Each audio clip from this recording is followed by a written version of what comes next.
పెళ్ళైనా పండగైనా వేడుక ఏదైనా పట్టుచీరల ప్రత్యేక వేదిక వారాహి సిల్క్స్.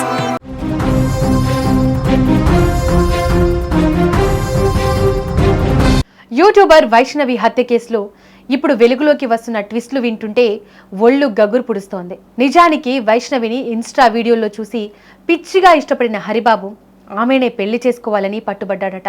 కానీ వైష్ణవికి మొదట్లో ఈ సంబంధం ఇష్టం లేదు. దీంతో ఉన్మాదిలా మారిన హరిబాబు తనను పెళ్లి చేసుకోకపోతే చనిపోతానంటూ ఏకంగా పురుగుల మందు తాగి ఆత్మహత్య యత్నం చేశాడని తెలుస్తోంది. ఆ క్షణంలో చనిపోతున్నాడన్న జాలితో ఒక మనిషి ప్రాణం కాపాడాలన్న మానవత్వంతో వైష్ణవి పెద్దలను ఒప్పించి ఈ పెళ్లికి సిద్ధపడింది. కానీ తను ప్రాణం పోసిన వ్యక్తే తన ప్రాణాలను, తన కడుపులో పెరుగుతున్న బిడ్డ ప్రాణాలను తీస్తాడని ఆమె కలలో కూడా అనుకుని ఉండదు. మరోవైపు ఈ పెళ్లి హరిబాబు కుటుంబానికి మొదటి నుంచి ఇష్టం లేదు. వైష్ణవి యూట్యూబ్లో వీడియోలు చేయడం అందరికీ తెలియడం వారికి నచ్చలేదు. దీంతో పెళ్లైనప్పటి నుంచి వైష్ణవిని వారు రకరకాలుగా వేధించడం మొదలుపెట్టారు. దిక్కుతోచని స్థితిలో వైష్ణవి, హరిబాబులు ఆమె పుట్టింట్లోనే ఉంటూ వచ్చారు. ఈ క్రమంలోనే వైష్ణవి గర్భం దాల్చింది.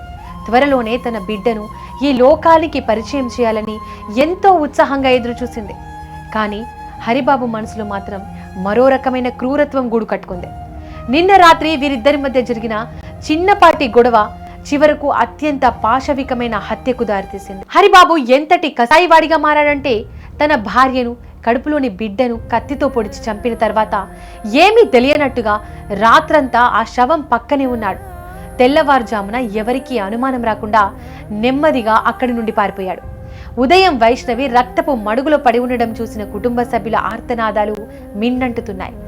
లోకం చూడని ఆ పసి ప్రాణం కడుపులోనే ఛిద్రమైపోవడం చూసి స్థానికులు సైతం చలించిపోతున్నారు. ఇది కేవలం ఒక హత్య కాదు, ఒకేసారి 2 ప్రాణాలను బలి తీసుకున్న కిరాతకం. ప్రస్తుతం కోరుట్ల మండలం మాదాపూర్ గ్రామంలో ఉద్రిక్తత నెలకొంది. ప్రేమ పేరుతో మోసం చేసి ప్రాణాలు కాపాడిన భార్యనే కడతీర్చిన హరిబాబును కఠినంగా శిక్షించాలని గ్రామస్తులు డిమాండ్ చేస్తున్నారు. తన స్వార్థం కోసం ఆత్మహత్య నాటకమాడి ఒక అమాయకపు అమ్మాయి జీవితాన్ని నాశనం చేసిన హరిబాబుకు ఉరిశిక్ష వేయాలని కోరుతున్నారు. పోలీసులు ఇప్పటికే కేసు నమోదు చేసి నిందితుడి కోసం గాలింపు చర్యలు ముమ్మరం చేశారు.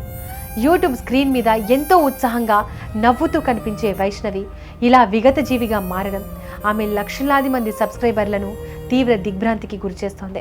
వాళ్ళకు గొడవలేం లేవు కానీ వాళ్ళ తల్లికి ఇష్టంగా పెళ్లిది. తల్లి మా వైష్ణవి వల్ల అత్త మా సిట్టి అంటే ఇష్టం లేదు, దానికి ఇష్టం లేని పెళ్లి. ఆ పిల్లాడు పట్టుబట్టి ఈ సిట్టే కావాలి, యూట్యూబ్ ఛానల్లో చూసి నాకు సిట్టే కావాలని దాన్ని ఎంబట పడ్డాడు. అయినా అది అద్దన్నది, నాకు ఇప్పుడు పెళ్లి వయసు రాలి నేను చేసుకుని అన్నది. నువ్వు చేసుకోకపోతే నేను చచ్చిపోతాను. మందు తాగిండు. మందు తాగితే మా సిట్టిని మేము అందరం ఒప్పించినాం, బిడ్డ నీ వల్ల ఒక ప్రాణం పోవద్దు, ఆడు మంచోడో చెడ్డోడో కాదు కానీ నల్ల తెల్ల నాకు నువ్వు అందం గురించి చూడకు బిడ్డ, మంచి గుణం అందమైన మనసు ఉంటే చాలు, బతుకు బిడ్డ అంటే మా మాటిని అని వేసుకున్నది. ఇద్దరు పోయి పెళ్లి చేసుకుని వెంకటపురం గుట్ట కడుకు పోయి చేసుకొని వచ్చారు.